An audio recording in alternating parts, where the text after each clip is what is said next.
Thanks. Thank you, Svi. Welcome. Take it away, Brett. Okay, thank you. Thank you. Okay. When Keith asked me to join him on stage for today's presentation, I thought, yeah, great. And then I realised my feeling's not coming from him. So, okay, cool. Anyway, but over the last couple of days, it's been quite interesting. I've heard quite a few people saying that there's something different about what we are teaching here. So we thought we have an opportunity to do a little bit of going back to the beginning, back to Sunday, and try and narrow down a little bit more and unpack more of what we're really saying here. Okay? Go ahead. Yeah, I just started standing up. Okay. And one of the things that I was surprised by Keith saying to me was that he was blown away by the notion of a what I would call the high-low, good-bad kind of thing. I'm going to put it back on the board for you. Okay.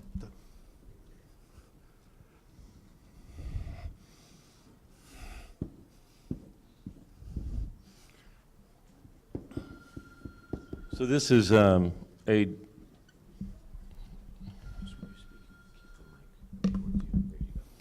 Brilliant. Thank you. Okay. So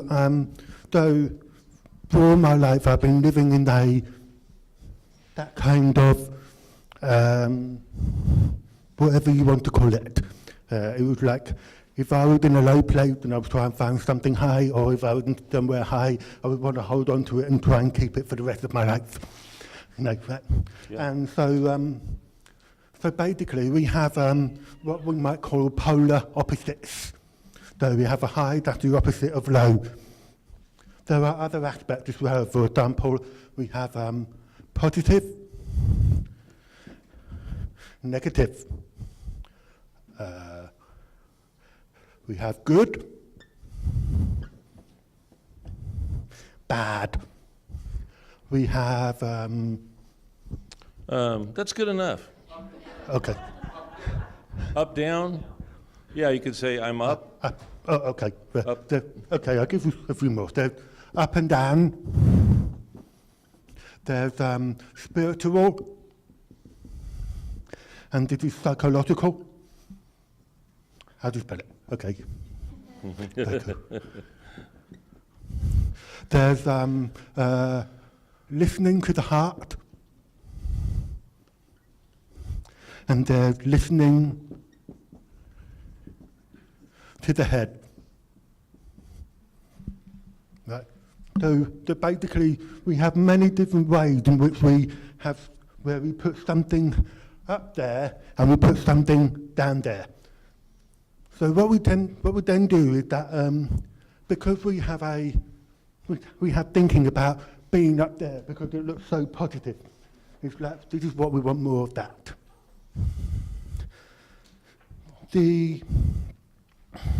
As I mentioned on Sunday, I was faced with that question. How is it that somebody who is, say, at this level feeling state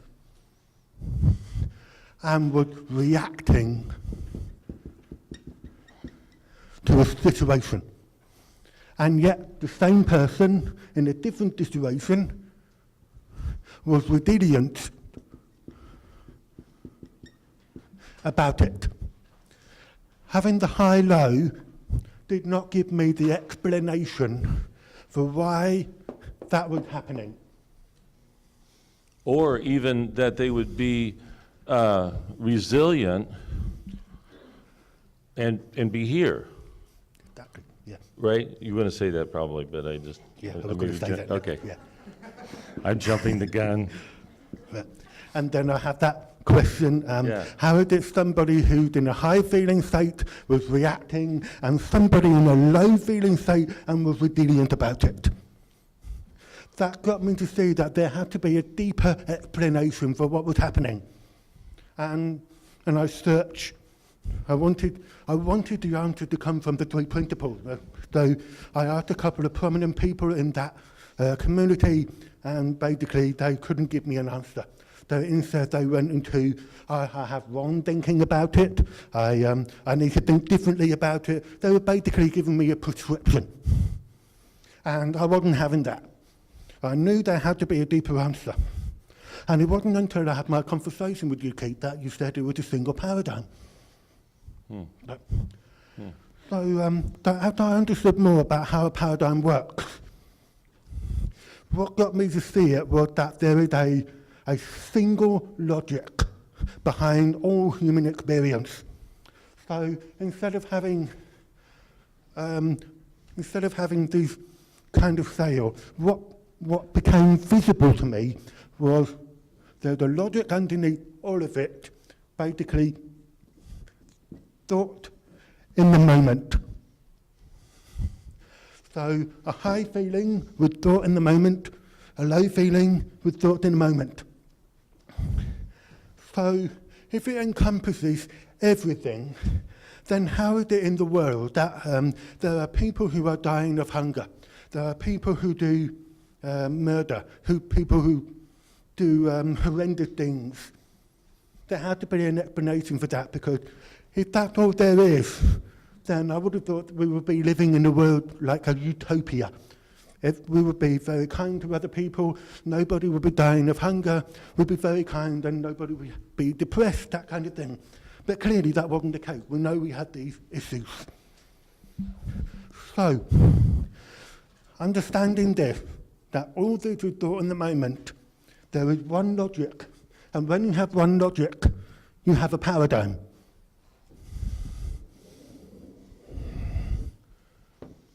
And our key word, or our key, when we say thought in the moment, we mean the principles in the moment. We mean thought, mind, and consciousness in the moment. So that we're using thought in the moment as a kind of a succinct, brief synopsis of those three principles, that we live in a three-principled logic. That's what he's talking about. So that's why we're calling it three principles is a single paradigm. Another way of saying the same thing is that three principles is a single logic. But we prefer using the word paradigm because it encompasses more about what the logic does. So, now another thing that we do about going up and down is that we also have real, and down there we have illusion. It was quite shocking to me to see that that when I had this paradigm, it's no longer about high or low anymore. It doesn't matter where you are on this scale. We're now going down into the logic. So it's no longer about high or low. It's no longer about good or bad. It's no longer about spiritual or psychological. What it did for me, because if everything is in one logic, they must be unified. They must be together, both at the same time. So that got me to see, what do you mean by splitting thought? What happened is that when we don't see the logic, we tend to do this. We split it. And then suddenly we have this bit,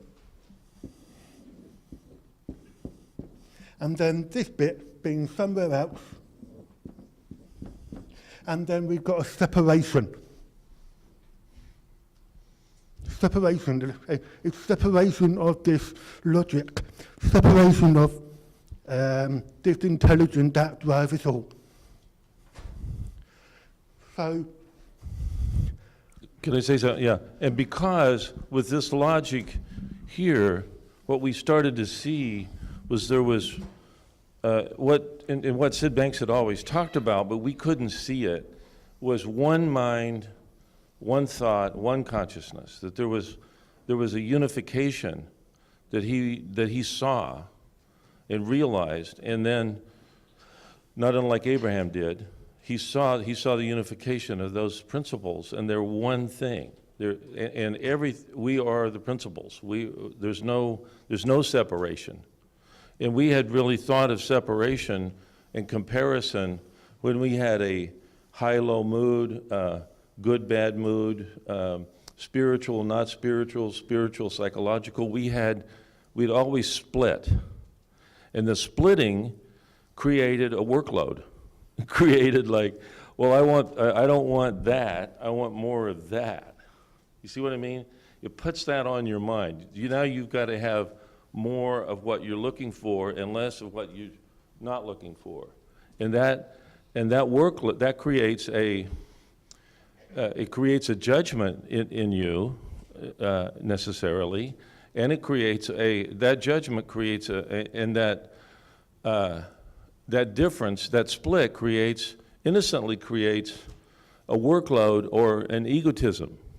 Your ego gets involved where it wants one and it doesn't want another. So and we're all like that. We want to see what's true, but this, like what Brett is talking about here, when he saw that, he was asking himself the question, why is it that someone who's in a low mood or a low level could have resilience and know, like this morning, they told me that I don't have a room here tonight. I thought I had a room when I made the reservation and everything, and then they said, oh, sorry, we don't have a room. So as the guy's telling me this on the phone, I'm hearing like, and he says, then he said a sentence, and when he said, I don't have we can't work it out, you don't have a room, immediately I had a reaction, like, there's all this noise in my head,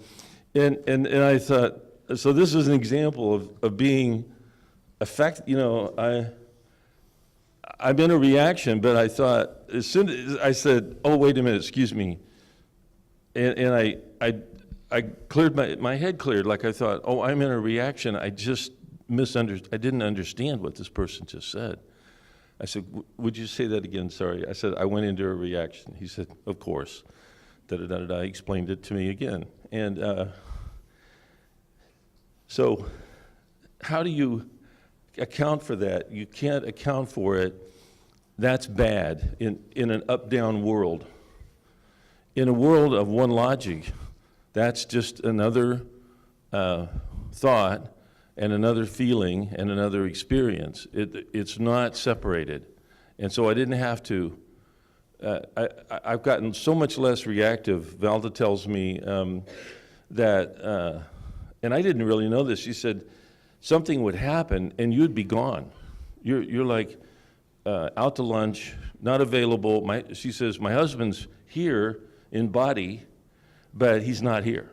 And so she thought, well, he's gone, and it takes him 4 or 5 days before he ever comes back into his body and his mind. I'll have to do some shopping. I'll call the relatives and catch up with the calls with everyone. I'll do some sewing. I'll get some chores done because he's here, but he's not contactable. There's no connection. Why? Because I vacated the premises. I'm now I'm like this, and so I'm not available. Well, then she noticed whenever I started learning this paradigm. Now, take into account, I've been teaching the principles 40 years, right? So for 30 years, that was happening regularly. Now, when I'm learning the paradigm, this one logic, I would go through something and then I'm back, okay, where were we, and she was like, well, it's not been 3 days, it's been 30 minutes, wow, she was, and I said, I know, I'm amazed too, I was shocked. I mean, it amazed me that I was gone and didn't know it. And when I got back, I could see it. But when I was gone, I didn't know it. But I started being gone less frequently, less long. So my reaction time, she was shocked. She still is. She talks about it all the time. It's amazing. And I know, and I'm even more shocked because it's happening to me. I get over things. And I get over them easily because I see it's all got a singular logic. I was trying to get a better feeling when I was in a reaction and trying to get over things very sincerely, but I had no chart. I had no comprehension of what specifically was happening to me that would really help me. I couldn't see it. When I saw this paradigm, something clicked and something changed big time. Yeah.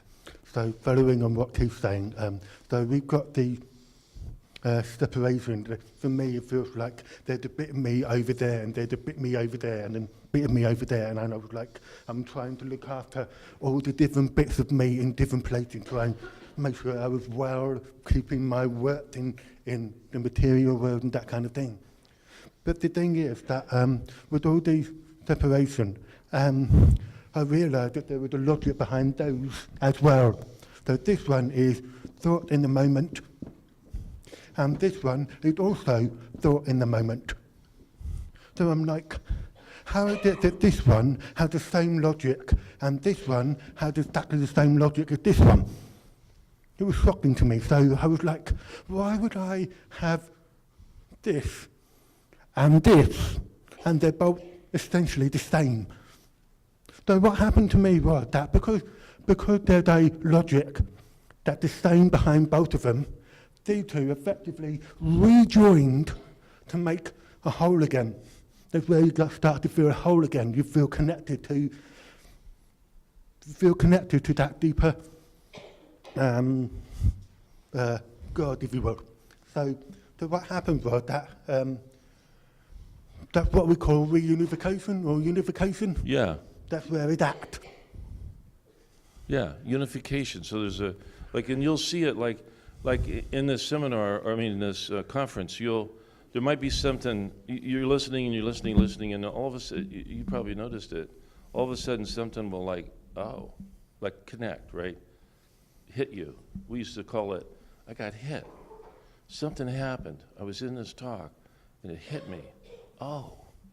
And when that hit happens, something that you were separated about gets brought back home. You come home. It gets connected. And you see, oh, never mind what I was thinking.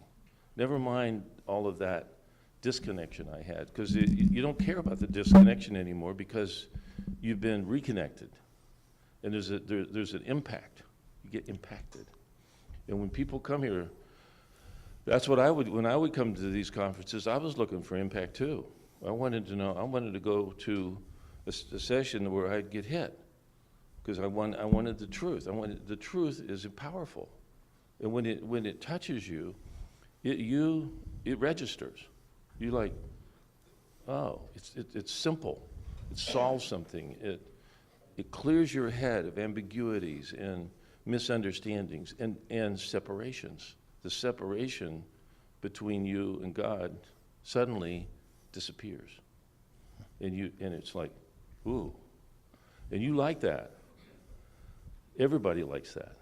That's what everybody's really looking for, is that kind of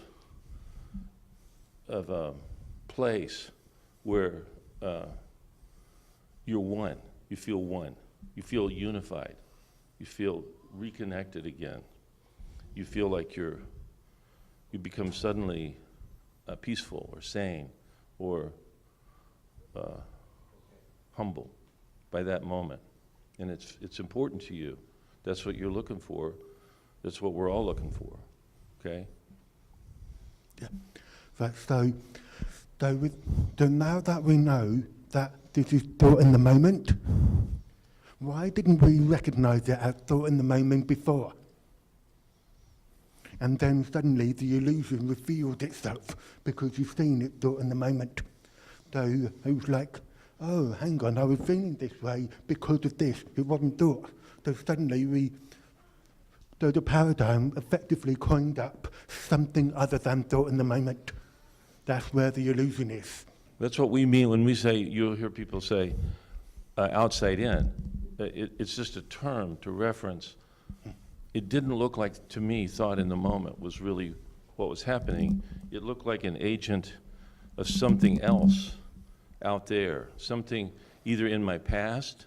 I could have a memory of something that traumatic happened to me, and it's still in my mind, hanging around, and it might have been a long time ago. Doesn't matter. It's still there. Disconnection, separation. Thought in the moment heals that disconnection, that separation disappears. And you realize, oh, it's over. It's been resolved.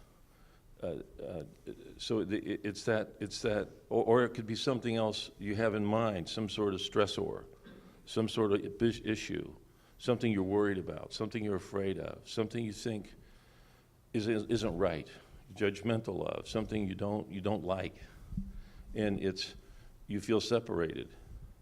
And when you see that it's not outside, one of the things that Sid Banks said is a very simple definition. He said, well, actually, I realized the other day, Brett and I realized this. I actually said this. I shouldn't attribute it to Sid, but the mental sickness is created when you put feelings onto objects. So see the separation? My feelings onto objects. My feeling coming from an object. Now that object could be even myself, or my past behavior, or your past behavior, or it could be anything. There's a separation created. Mental sickness is created when there's a separation. But if you can see the object without the feeling coming from it, like I did this morning whenever I got the call, you're going to have to move hotels. Oh, excuse me, what was that again? And I thought, okay, I got to move hotels. I still have to move hotels, but I was whole, and then I got divided, and then I got whole again. It doesn't matter that I got separated. It matters that I knew what was happening to me. If you know what's happening to you, moment to moment to moment, you're living in a thought-created feeling, it's a single logic, and it will rescue you over and over and over for the rest of your life. It'll keep you out of mental sickness that you don't even know you've been suffering from. I promise. Yeah. So now that we established the inside-out paradigm, we're feeling the coming from thought in the moment. It becomes clear, or easier to see, that we innocently create false paradigms, as what you were saying. So when we put feelings onto objects, then that feeling is giving me the feeling is something other than thought. And I realized that it could be... Excuse me, you said that feeling's giving me the feeling. You mean that object is giving me the feeling? Yeah, yeah. So the feeling coming from the object, and I realized there's a logic there too. No, that single logic. There's something other than thought that's giving me the feeling. So the paradigm effectively brought up the term through Chitty, the outside-in paradigm. So, and then suddenly it began to make sense of what I was doing with my entire life. All the different aspects throughout my entire life was like, oh, now I understand why I did this, because I was believing my feelings were coming from this. I was believing it was so much of that. It was a shock for me to see how much of my life I was outside in. And today, I'm still outside in a lot of the time, but I'm glad to have this behind me, in the sense of behind the logic behind the experience. So, I feel a bit like a school teacher now with writing stuff on the board, but and I'm running out of space, so I'm going to take some bits off now. Okay. Can we ask questions, or can you wait till the end? Wait till the end, yeah, please. No. So, If we get to them, I'm not sure we will, but not now. Thank you. okay, so when we believe that our feelings are coming from something other than thought, then that itself is a different logic. So I'm going to call it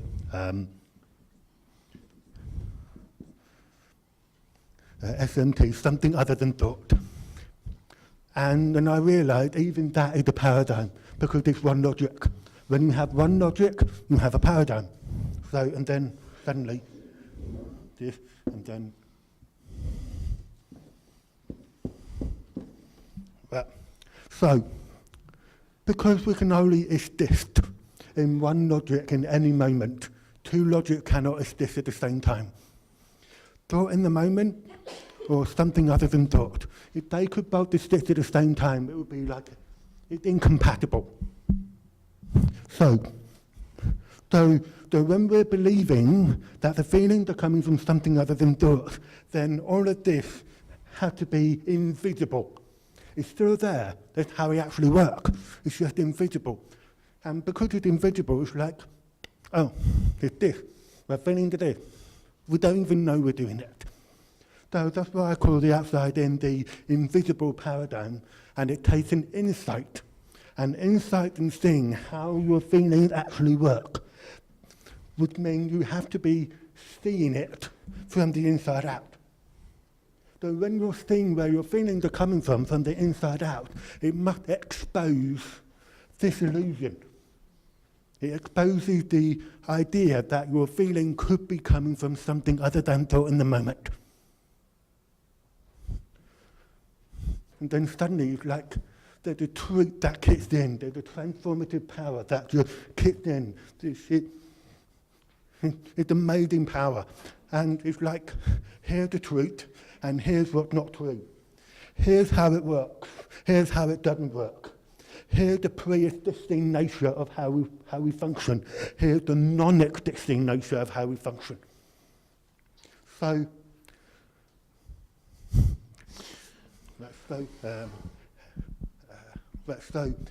suddenly, we now see what is the illusion. It's not a question of whether thought is real or an illusion. In my view, thought is real, because this is how it works. Insight proves that to me over and over and over again. Therefore, if thought is not real, where is the illusion? No, I've heard a lot of people saying, all thought is an illusion. So the paradigm just debunks that. The illusion is believing that your feelings are coming from something other than thought in the moment.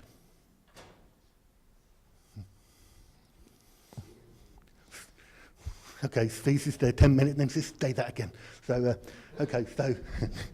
well, I'll say it again. Yeah, Well, so the illusion is not, in our, what we're suggesting here, it's not the world or the physical, it's not, it's the illusion is not that.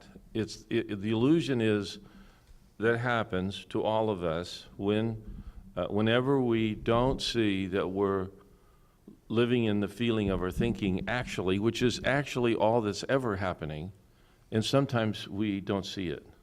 When we don't see it, that's what we mean by outside in, that's what we mean by an illusion. It's not real, but we believe it, we think it, we feel it. And so when we talk to people and we do teaching, we're just establishing this fact. And what happens is people begin to see the truth of that within themselves, and and it helps them to then weather the storm. Like I had a little storm this morning with my room, right? But it was like a 3-second storm. You know, it wasn't like it could have lasted 30 minutes or more. But it fortunately, and when I was in the storm and I was in the illusion, I lost my way. But sometimes you see it, sometimes you don't. Like, that's okay. You're just not.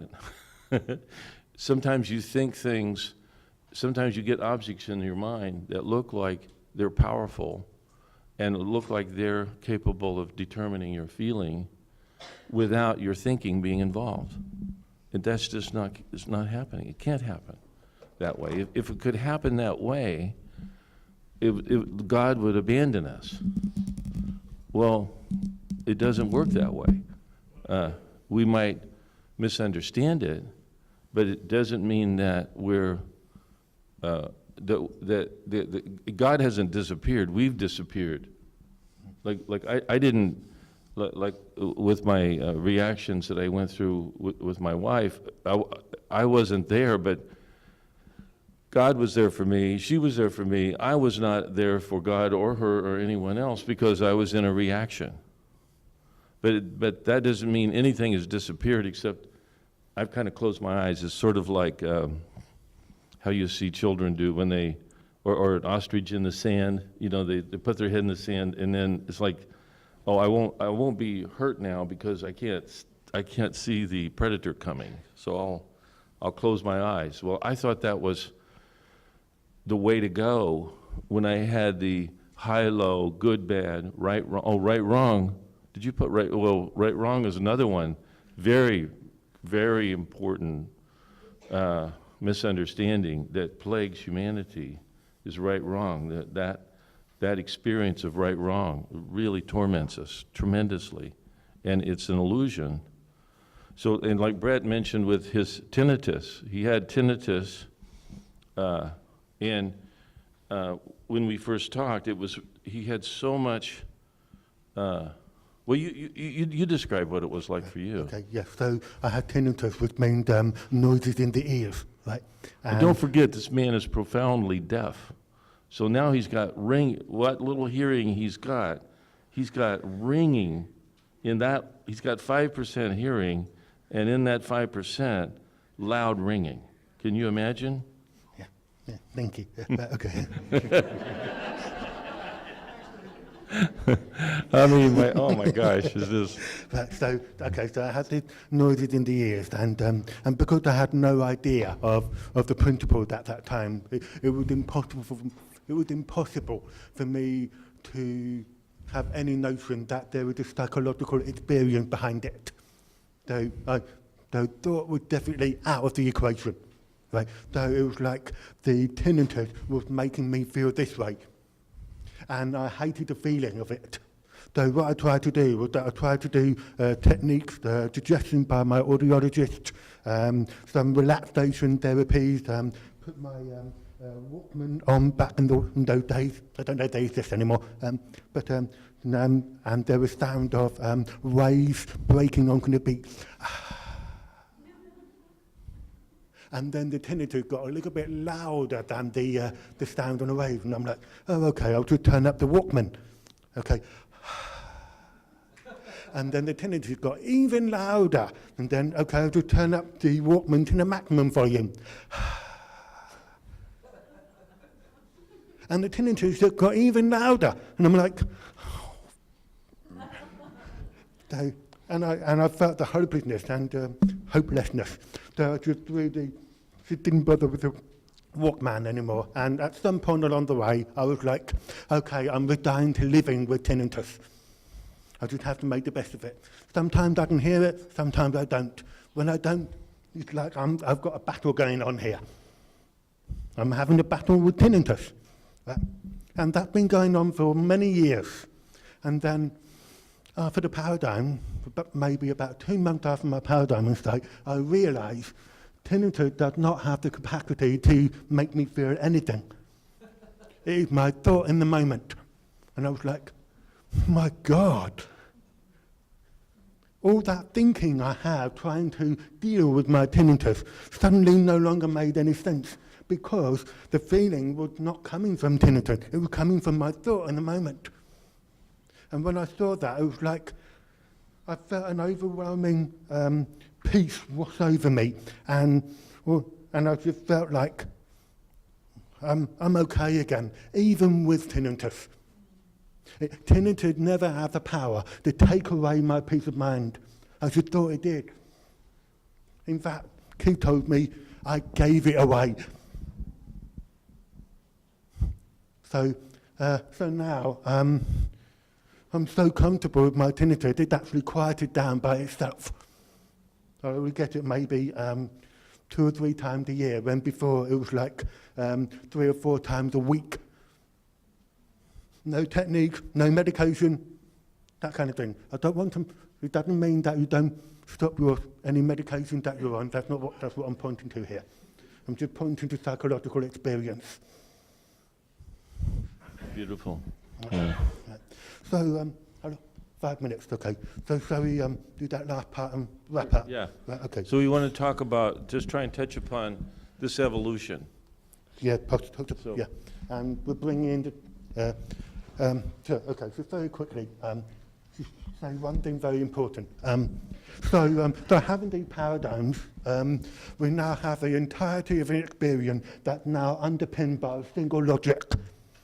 And that single logic is what we call the distorter, a discriminator. So we have thought in the moment as just one discriminator that we can look towards. So with that, it takes us away from having to change the way we feel. It takes us away from having to change what we think. It's okay to have your thinking change, but if you're going to want to change your thinking because you don't like the thinking you're having, I'm going to suggest that in a misunderstanding. So suddenly, all those techniques, coping strategies, therapeutic methods maybe, I don't know. And even, and another thing too, like we've noticed that in the classes, like a lot of people have commented, wow, this thing, I've been to these conferences, and this thing is really different than it was last year. And last year was different than the year before. They can see there's an evolution going on, and there is. And it's, one of the evolutions that you'll notice is, that I notice in the crowds get quieter, and there's less questions. How do you do it? How do you do it? Like, I swear, before we'd have a conference, and we'd stop for pause for 1 second, there would be 30 hands go up, and essentially every hand would be saying, how do I do it? How do I do it? Because we were teaching what I would call a high mood, low mood principles. When we started teaching paradigm, people started getting it on their own, in their insights, in their chairs, and the problem with the separation started to disappear. And it was, how do you make it disappear? Well, you see that it's disappearing within yourself. When you see that, you don't have to ask how to do it. You know how it works. And sometimes you see it and sometimes you don't. So you come to peace with that.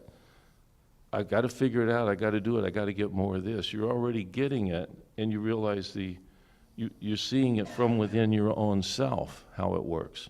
So it's your insight. It's not, we don't have anything to offer that you don't already have the capability of realizing within you. It's within your soul. It's within your mind. It's within your own thought, the answers you're looking for. Yeah, so having a discriminator gives us a chance to give it a direction in which we can look at. So in my case, we have inside out, thought in the moment, and outside in, something other than thought in the moment. And as I've explained about my tinnitus, what I can do is I just put tinnitus on the inside out, and I can put tinnitus on the outside in. Tinnitus is what's causing me to feel this way, and the inside out, my tinnitus, my experience of tinnitus is coming from thought in the moment. And knowing what's true and what's not true, so effectively, I'm going to do my favourite thing.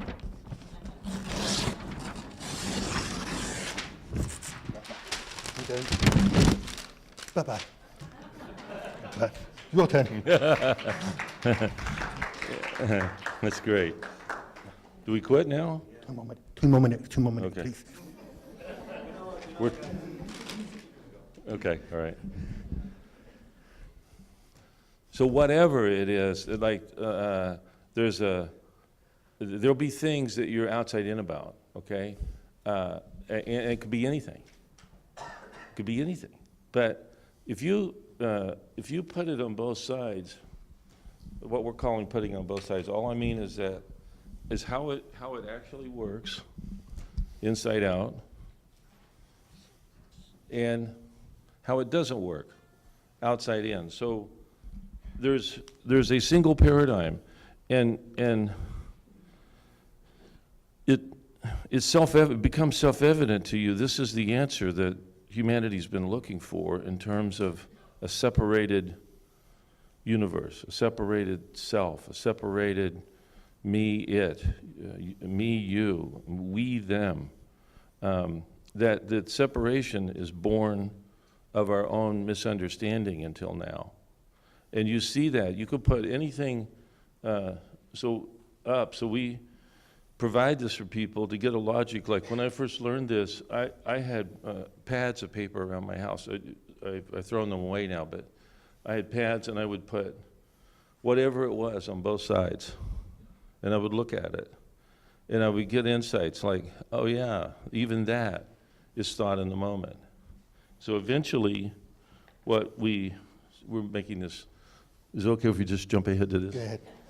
So we realized this is a way, this might be a description of the paradigm, the single paradigm, the only paradigm that we're ever going to need, that is not divided. It doesn't divide you. It doesn't divide the universe. It makes everything of one mind, one God, one soul, one consciousness, one thought.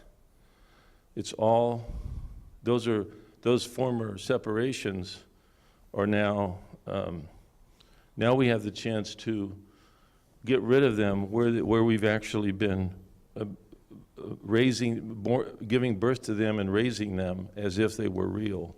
They're not. So the illusion is the misunderstanding that we've had, that it works some other way than it doesn't. So all we have to do is see how it works, and that'll do the heavy lifting for us. That'll show you things that you don't even know you need to see now, where you've divided yourself from something that will disappear. And I think that might wrap up our... Well, and just one of and the evolution of that, those tearaways. See, there'll be tearaways that you'll see as you go forward. There'll be things like, oh yeah, wait, that's thought in the moment. That feeling is coming from my thought about that, not that. It's not made that I am made to feel what I'm feeling by that. I have thought about that, is where my feeling is coming from, good or bad. And that's a tearaway. You start having those tearaways, you must evolve. You have to evolve, because there's less conflicted misunderstanding on your mind, and you're going to benefit accordingly. We're not trying to take all thinking off the mind. We're just looking to take the outside in off. Right? And the evolution that Keith spoke of is another way of saying resilient. And so, and start to see the common thread behind all resilience. And that's thought in the moment. And then you realize that resilience is already built in the inside-out paradigm. So, if you see the discriminator and see where your feelings are coming from, then I think you'll be on your way, and that will just take you places. Yeah. Okay. Thank you. Thank you. Thank you.